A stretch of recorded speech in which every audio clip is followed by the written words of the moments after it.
Je vais parler aujourd'hui de la charia face à son histoire.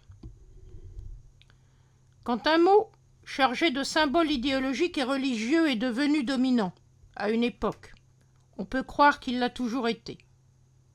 De cela, le mot charia offre un parfait exemple. Quand aujourd'hui on entend le mot charia, qu'on soit musulman ou non musulman, on associe immédiatement ce mot à l'islam. Pour beaucoup aujourd'hui, la charia, c'est l'islam. Et le livre de la charia, c'est le Coran.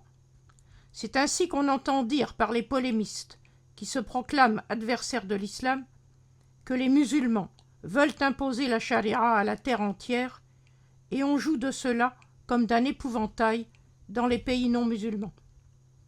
Alors, à force d'entendre ce dont on les accuse, les musulmans d'aujourd'hui finissent par y croire. Ils se prennent pour les fils de la charia qui aurait été révélée dans le Coran.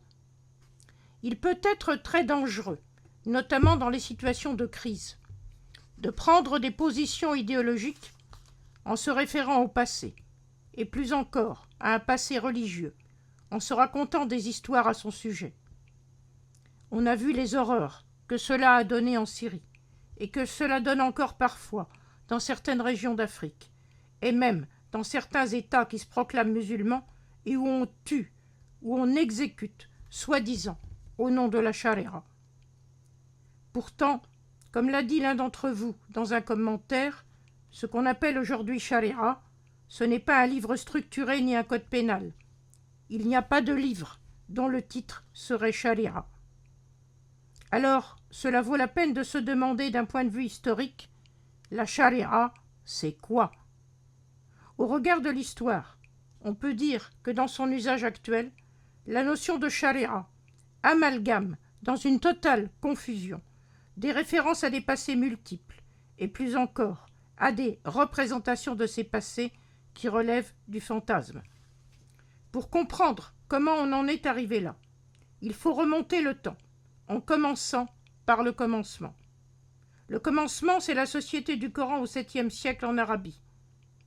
Le Coran ne compte que 4 emplois de la racine shara'a, avec le sens de bonne voie à suivre. 2 fois avec le verbe shara'a, dans la sourate 47 au verset 13 et 21, une fois avec le substantif shari'a, dans la sourate 45 au verset 18, et une autre avec le mot de sens similaire shi'ara, dans la sourate 5 au verset 48. Cette terminologie s'insère dans un registre coranique qui est le registre des mots de piste, qui renvoie à la nécessité de suivre la bonne piste pour rester en vie. C'était une notion fondamentale au 7e siècle sur le terrain de l'Arabie aride. Mais concernant ce terrain et son époque, il ne faut jamais oublier qu'on est dans une société sans principe d'autorité et sans structure étatique. Alors, dans une telle société qui était la société du Coran, on ne pouvait rien imposer à personne en matière idéologique. C'est exactement ce qui est dit dans le passage de la sourate 2 au verset 256. La ikrah fid din, que je traduis par pas de contrainte dans la voie à suivre. Car, à ce moment-là, le mot din, qui est un mot emprunté au moyen persan den, n'a pas encore en arabe le sens de religion. Dans la société qui était celle du Coran, ceux qui déviaient de la voie proposée par la révélation étaient menacés d'avoir à rendre des comptes au jour du jugement, pas avant.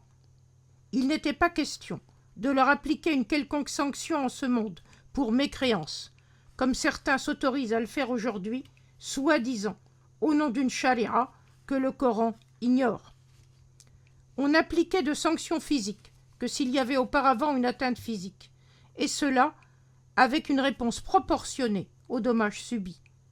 C'était une règle tribale que reprend le Coran et qui s'appelle le qisas, autrement dit le retranchement à égalité. C'est ce qui est dit dans la sourate 2 au verset 178 et dans la sourate 5 au verset 45. Mais on pouvait aussi conclure un arrangement en compensation. à l'époque du Coran et dans la société du Coran. Il n'y a donc pas de charia au sens de ce qui serait une loi coranique, comme beaucoup se l'imaginent aujourd'hui.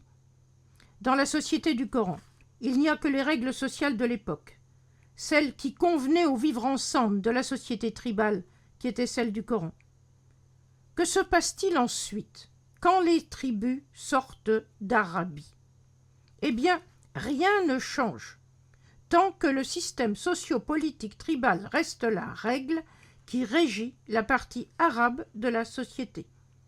Pendant le siècle omeyyade, de 661 à 750, les tribus de l'Empire soit restent en Arabie, soit s'implantent partiellement sur les terres extérieures. Elles restent donc très largement régies par les règles tribales. La seule innovation omeyyade, c'est de nommer des qadis, des juges, pour régler les différends entre tribus. Ces qadis remplacent les anciens arbitres tribaux. Quant aux populations non arabes, elles gardent leurs règles juridiques propres. Il n'y a donc toujours pas de charia en vue. D'ailleurs, même dans la nouvelle société abbasside, qui a commencé à intégrer des convertis, le hadith, qui est compilé entre le milieu et la fin du IXe siècle, ne connaît le mot charia que par le sens de voie à suivre. Un seul exemple du mot se trouve chez Ibn Hanbal, qui est mort en 855. Quand on commence à parler de règles à suivre chez les premiers juristes, c'est le pluriel shara'i' qui est utilisé à côté d'un certain nombre d'autres mots comme sunan, fara'id ou hudud. En fait, les premiers qui vont utiliser le mot sharia dans un sens qui évolue vers celui de loi, ce ne sont pas les musulmans. Ce sont les juifs et les chrétiens arabisés du Xe et du XIe siècle qui vont traduire en arabe leurs livres sacrés. Ils vont alors désigner la Torah comme la Shari'at Moussa, donc la Sharia de Moïse. Ils vont désigner les évangiles comme la Shari'at el-Masih, la Sharia du Messie. C'est à leur suite que les théologiens musulmans vont commencer à utiliser le mot Sharia dans le sens général de loi révélée.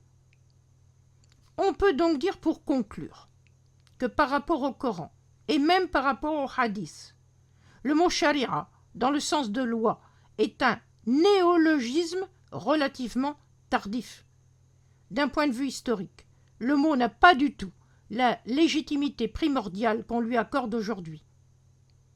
Comme toutes les législations du monde, le juridisme des pays musulmans a été constamment évolutif, en fonction des contextes de société. Il serait bien qu'il continue à l'être, pour s'adapter aux situations rencontrées, sans prétendre s'appuyer sur l'antériorité d'une charia initiale qui n'existe que dans le fantasme et qui ne correspond pas à la réalité du passé. À bientôt.